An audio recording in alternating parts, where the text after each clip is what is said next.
Usually you can put them aside almost indefinitely and there's no deterioration.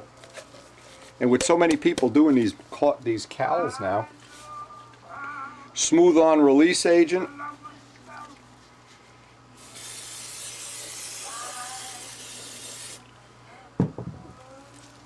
and that's pretty much ready. I got to pre-cut them. First step, pre-cut the material, get the bench all cleaned up, get all my material laid out, lay this up, and again, we could pretty much make one a day. Even if we're not happy with the first one, we'll just make a second and a third one.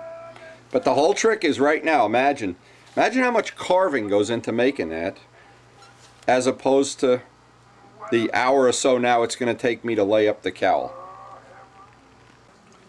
Now I always like to start a mold that I haven't made in a long time with a nice clean table. The reason is, from molding here every day, there's little things like this that just inadvertently they get left on the edges and corners of the mold.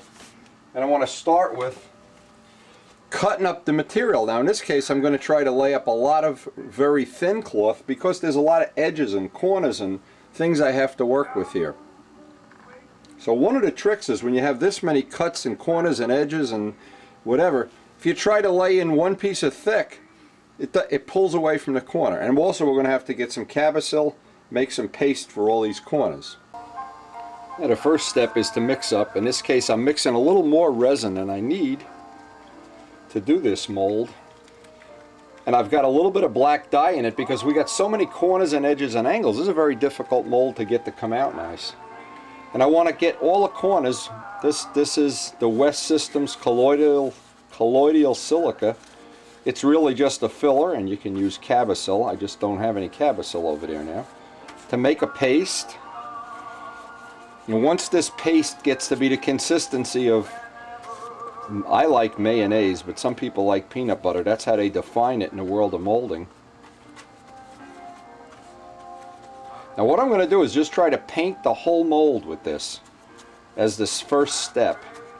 The black dye allows me to see where I've got resin, and again, the way you mix this and you mix it, if it drips off the brush and it's dripping now, that's mayonnaise. You add a little silica and it becomes peanut butter. So you need to have a mix, just like when you do concrete work. You need to have the consistency real accurate. And now the first step is going to be to take our mold, and if you look around at this mold, there are a lot of little corners and edges, and we need to try to get some of these, or all of these in fact. This is the part that when you do your first mold, usually the corners and edges don't come out as well as you'd like. And this hopefully will help that a whole lot. So just by painting a whole mold, the black allows us to see where, and it's ordinary epoxy dye, where we're going to be needing some more. Then while this is kind of hardening up, and I have a little plan here, while this is hardening up, I'm going to cut up all my material. Normally I do that way ahead of time, but because I want this to get thick. West Systems resin is made so that it laminates. So that means one coat can be semi-cured while you're laying on the next coat, and it's not a problem. So really, this is not a big high-tech thing, but I want to get every part of this mold covered with just a little bit of this paste as step one. Now after laying in all the cloth, I'm kind of letting everything drip down here as the epoxy cures. Because this is such a complex mold with so many complex shapes, I got to keep dabbing it for the whole time that this is going to go off. And I've got a nice puddle down here that I can constantly bring up. I want that lip to be as nice as possible.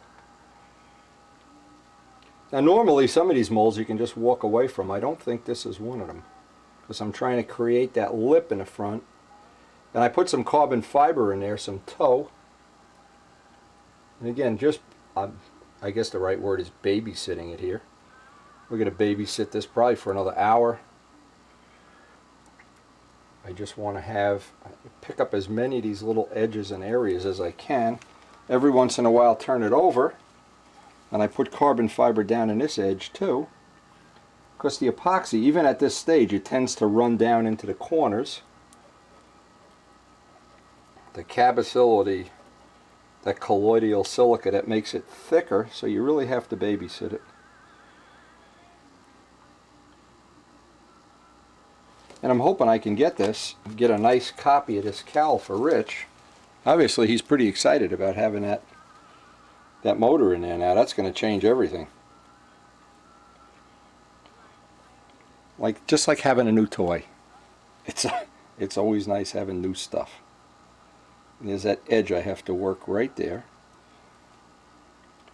And then what I'll probably do is once I set this up, and once this actually cures and I pull it out of the mold, I can go around here, and if I think it needs any reinforcement in the corners, I don't think it is. I think the back here, this is going to be nice and solid. In fact, it may be that I put in too much cloth, but I can always grind some away if I have to. But it's this babysitting operation that usually saves you a lot of work later on. Put extra up around the edges, so he's going to have a nice edge to work off, I hope.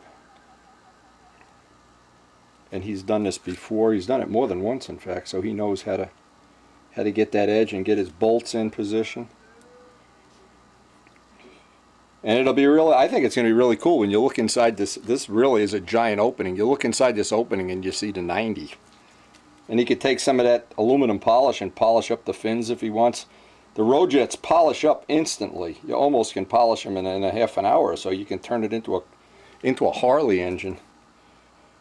Always really nice. Anyway, this is starting to really gel up now, and I think I'm in a window of about 10 or 15 minutes that it's really just going to need to get packed into the corners, and from this point on I can put it away. Any place that it's starting to come up, because once it gets sticky, it just stays down then. It's like flypaper. But you've got to get it to that point before it's real easy. Now what I could have done, and I didn't think of it, I could have used the fast hardener and just cut this time in by 2/3, but